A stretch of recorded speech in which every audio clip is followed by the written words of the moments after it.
hali yara gunadu. Ani nyana der karaba ani nyana werko.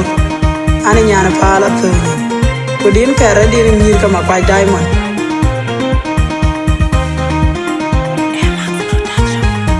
Lunyana dana nyir ka diamond aka beni jua dai. Chakone mabili jong nyana kapa.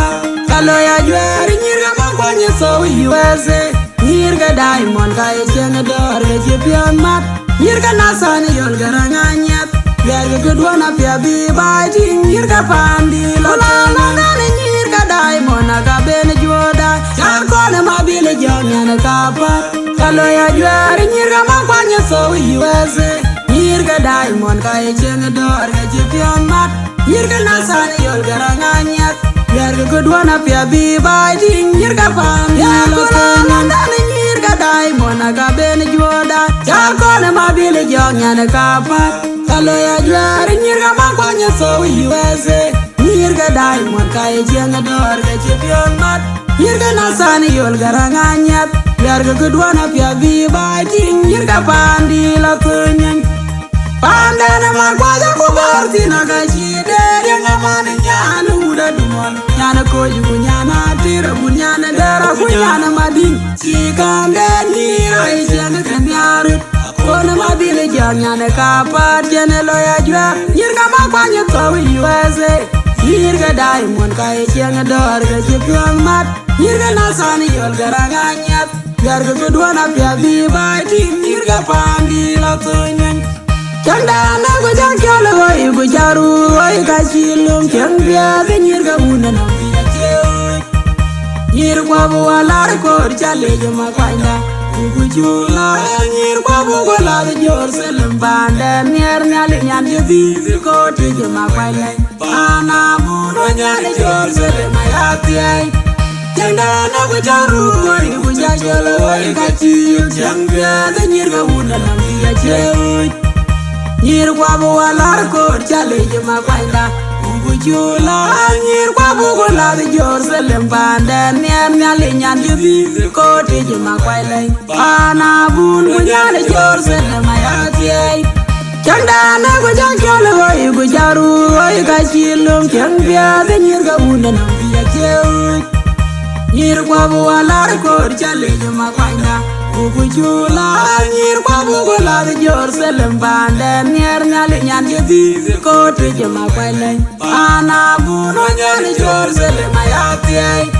Chandana ko jaru woi ko jajolo woi ka chiyo kyang bia ke nyir ka unana bia cheu. Nyir kwa buwalar kor chale jema kwanya. Kujula nyir kwa bugo la de Jerusalem bande mier nyali nyandi vizi koti jema kwanya. Pana buno nyali Jerusalem ayati ay.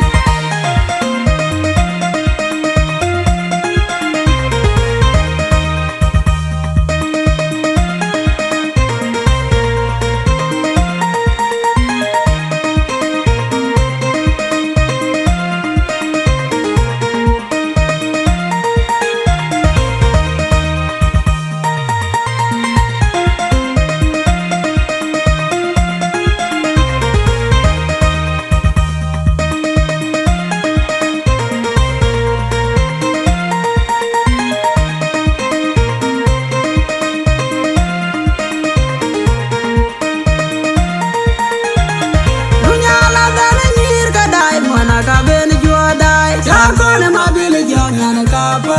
Kalo ya jwari nyir ka makwanya so USA. Nyir ka diamond ka echenge dor ka chipion mat. Nyir ka nasani yol garanganyat.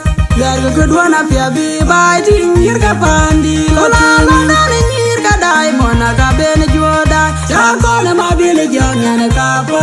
Kalo ya jwari nyir ka makwanya so USA. Nyir ka diamond ka echenge dor ka chipion mat. Nyir ka nasani yol garanganyat. Biar ke kedua na pia bi bai ting nyir ka pandi lolana dane nyir ka diamond aka beni juoda. Chakone mabili jong nyane kapa. Kalo ya jwari nyir ka makwanya so USA. Nyir ka diamond ka echenge dor ka chipion mat. Nyir ka nasani yol garanganyat. Biar ke kedua na pia bi bai ting nyir ka pandi la kunyan.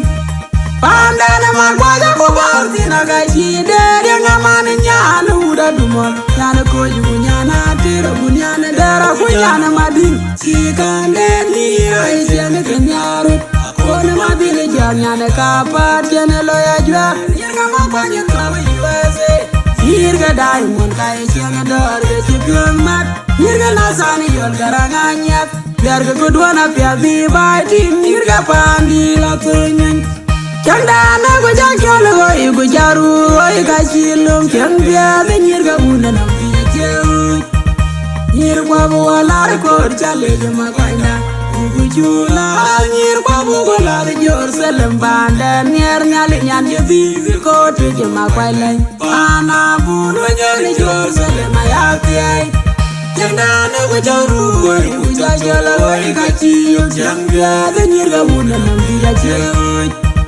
Nyirga buala ko chale de makwaina Ugujula nyirga bugola de Jerusalem banda nyer nyali nyan de bi ko te de makwaila Ana bunu nyali Jerusalem ayati Chandana go jakolo oi gujaru oi kachilum chambia de nyirga una na pijeru Nyirga buala ko chale de makwaina Ugujula nyirga bugola de Jerusalem banda nyer nyali nyan de bi ko te de makwaila Ana bunu nyali Jerusalem ayati Chandana go jaru oi gujajolo oi kachilum chambia de nyirga una na pijeru Nyirga buala ko chale de makwaina Ugujula nyirga bugola de Jerusalem banda nyer nyali nyan de bi ko te de makwaila Ana bunu nyali Jerusalem ayati